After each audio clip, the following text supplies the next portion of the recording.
Et si t'étais pas en train de te tromper sur toi, mais sur la vie que t'essayes de vivre? Parce que souvent on pense que le problème vient de nous, mais en réalité, et si c'était juste un problème d'alignement? En psychologie, il existe un concept très important, le personne-environnement fit. En gros, ça veut dire l'adéquation entre une personne et son environnement. Les chercheurs ont montré que quand il y a un mauvais alignement entre ton travail, tes valeurs, ton environnement et qui tu es vraiment, ça peut entraîner du stress, de la démotivation, une baisse de bien-être et même un sentiment de vide. Et ça, c'est pas une opinion. C'est quelque chose qui est largement étudié en psychologie du travail et du bien-être. Et ça veut dire une chose simple.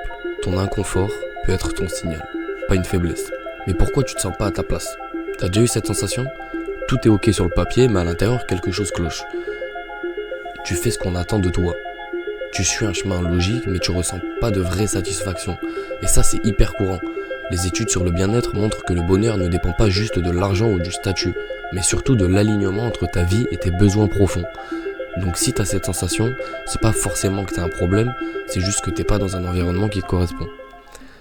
Et ce truc-là, il est réel, même chez des gens très connus. Par exemple, Jim Carrey, dont j'ai déjà parlé dans certaines vidéos, il a déjà expliqué qu'il avait atteint le succès, l'argent, la reconnaissance, mais malgré tout ça, il a traversé une période de vide profond. Pourquoi? Parce que réussir sur le papier ne veut pas dire que tu es aligné intérieurement. Un autre exemple, Steve Jobs, avant de devenir une figure majeure de la technologie, il a été viré de sa propre entreprise. Et pourtant, c'est après cet échec qu'il a créé certains de ses plus grands projets. Comme quoi, ne pas être à sa place à un moment donné ne veut pas dire que tu es nul. Ça veut souvent dire que tu es en train de changer de direction. Dolores Hart, elle était actrice à Hollywood avec une carrière prometteuse. Elle a choisi de tout quitter pour devenir religieuse. Pour certains, ça peut paraître incompréhensible, mais pour elle, c'était une évidence. Elle n'était pas faite pour cette vie-là, mais elle était faite pour autre chose. Le piège mental, il est là. On pense que si on est mal dans sa vie, c'est qu'on n'est pas assez fort, pas assez discipliné, pas assez intelligent, mais parfois le problème c'est pas toi, c'est le cadre dans lequel tu es. Imagine un poisson dans un arbre. Le poisson va se dire je suis nul, mais en réalité il est juste pas dans le bon environnement. Et nous on fait souvent la même erreur. On essaye de forcer une vie, au lieu de chercher une vie qui nous correspond. Maintenant la vraie question, si tu te sens pas à ta place, pourquoi tu restes? Et la réponse est simple, parce que t'as peur de perdre, t'as peur de l'inconnu, t'as peur de décevoir, peur de recommencer, et c'est normal. Mais rester dans une situation qui te correspond pas, ça a aussi un coût.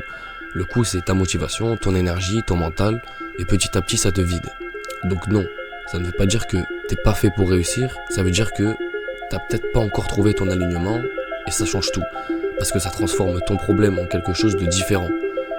Tu passes de je suis pas capable à je suis pas au bon endroit. Et ça c'est beaucoup plus puissant.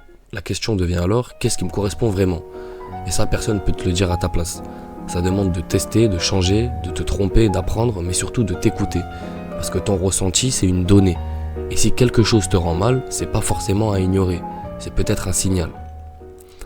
Donc la prochaine fois que tu penses je suis pas fait pour cette vie, pose-toi une autre question. Est-ce que cette vie est vraiment faite pour moi? Parce que la différence est énorme. Et si la réponse est non, alors t'es pas en train d'échouer. T'es en train de comprendre.